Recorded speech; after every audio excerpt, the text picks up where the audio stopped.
Ai heri. La ilaha illallah. La ilaha illallah. La ilaha. Sula guys ang ano tower. Uy, nabang noo ko. Noo ko.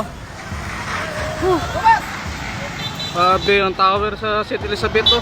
जब इंसान सरकश होने लगता है तो कुदरत इंतकाम लेती है और उसके लिए रब ज़ुल जलाल ने दो ऐसे हथियार अपने हाथ में रखे हुए हैं। उसमें एक जल्जला है और दूसरा सैलाब है, जिसके सामने बड़ी से बड़ी फौज भी खशो खाशाक की तरफ बह जाती है। और कुदरत जब इंतकाम लेने पर आती है तो बड़े से बड़े सिस्टम इंसान के वहीं धरे रह जाते हैं। अस्सलाम वालेकुम नाजरीन, आप देख रहे हैं डेली सोशल पाकिस्तान और मैं हूं मशकूर ज़ादी। नाजरीन, सोमवार के रोज़ सुबह 7:37 पर कुदरत ने फ़िलिपीन को अपनी ग्रिप में लिया और उसके नतीजे में एक खौफनाक ज़लज़ला आया, क्योंकि ये पहाड़ी इलाका है, जज़ायर पर मुश्तमिल है, जिसके नतीजे में जब पहाड़ अपनी जगह से सरके तो उसके नतीजे में बहुत बड़े बड़े पत्थर पहाड़ों से गिरने शुरू हुए और उसके नतीजे में सुनामी वार्निंग जारी की गई। और उसके बाद बिल्डिंगें देखते ही देखते चंद लम्हों में सैकड़ों बिल्डिंगें जो बहुत कंक्रीट की बनी हुई थी, मल्टी स्टोरी बिल्डिंग थी, वो ज़मीन पर आनी शुरू हो गई और एकदम से हर तरफ पैनिक फैल गया।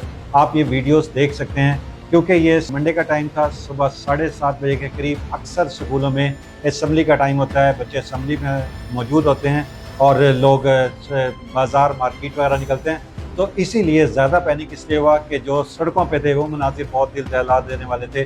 ख़ास तौर पे स्कूलों में आप देख सकते हैं ये वीडियोस कि जिसमें हम देख सकते हैं कि बच्चे किस तरह दहले हुए हैं। और ज़लज़ले का खौफ ऐसा खौफ होता है कि ज़लज़ला अगर चंद सेकंड भी रहे और उसकी मैग्नीट्यूड सिर्फ 4.5 या 4.67 के करीब भी हो, तो इंसान को काफ़ी देर तक ऐसा महसूस होता रहता है जैसे उसके नीचे से ज़मीन अभी भी हिल रही है और वो किसी प्लेटफॉर्म पर खड़ा है और उसके अंदर खौफ रहता है कि कहीं दोबारा ज़लज़ला ना आ जाए। मगर जब ये 6 पॉइंट से ऊपर जाता है, 7 को टच करता है, तो ये बहुत ज़्यादा ख़तरनाक हो जाता है। और ये ज़लज़ला 7.8 मैग्नीट्यूड का था। और सबसे ज़्यादा परेशानी की बात यह थी कि इसकी गहराई सिर्फ और सिर्फ 10 किलोमीटर अंडरग्राउंड थी। और जितनी कम गहराई पर ज़लज़ला फील किया जाता है, रेक्टर स्केल पर इसको देखा जाता है, उतनी ही तबाही इसके नतीजे में ज़्यादा आती है। और यही वजह थी कि हमने ये मनाजिर देखे जिसमें बिल्डिंगें आनन फानन वो गिरनी शुरू हुई और बहुत से लोग इसमें हलाक हो गए हैं। अब तक इतलात के मुताबिक तकरीबन 15 लोगों की डेथ कंफर्म हो चुकी है, जबकि 200 से ज़्यादा अफराद ऐसे हैं जो अभी अस्पतालों में हैं, क्रिटिकल हैं और उनको बहुत ज़्यादा शदीद चोटें लगी हुई हैं। मगर ये तादाद वक्त के आने के साथ बढ़ेगी, क्योंकि अभी बहुत से लोग ऐसे होंगे जो इन बिल्डिंगों के नीचे से निकलेंगे। अभी तक ये मालूम नहीं हो सका। गवर्नमेंट ने ये नहीं बताया कि कितनी बिल्डिंग्स का वो नुकसान हुआ। बहरहाल ये बात बताई गई है कि बहुत बड़े स्केल पर वो बिल्डिंग्स कोलैप्स हुई हैं, मिसमार हुई हैं, गिरी हैं। उसके नतीजे में नुकसान ज़्यादा होने का खतरा है। एक और बात जो इसमें देखने वाली वो ये है कि हुकूमतें आजकल सुनामी वार्निंग जारी करती हैं। सुनामी का मतलब यह है कि जब ये ज़लज़ला आता है तो इसका असर कुछ देर के बाद समुंदर पर पड़ता है और समुंदर के नतीजे में जो समुंदर बह रहा होता है उसकी लहरें वो आपस में टकराना शुरू करती हैं। और फिर क्योंकि वो लहरों का जो सर्कल है वो बढ़ता चला जाता है, उसके नतीजे में फिर ये लहरें वो बहुत ज़्यादा ख़तरनाक हो जाती हैं और ये कई मीटर बुलंद होकर साहिलों से टकराती हैं।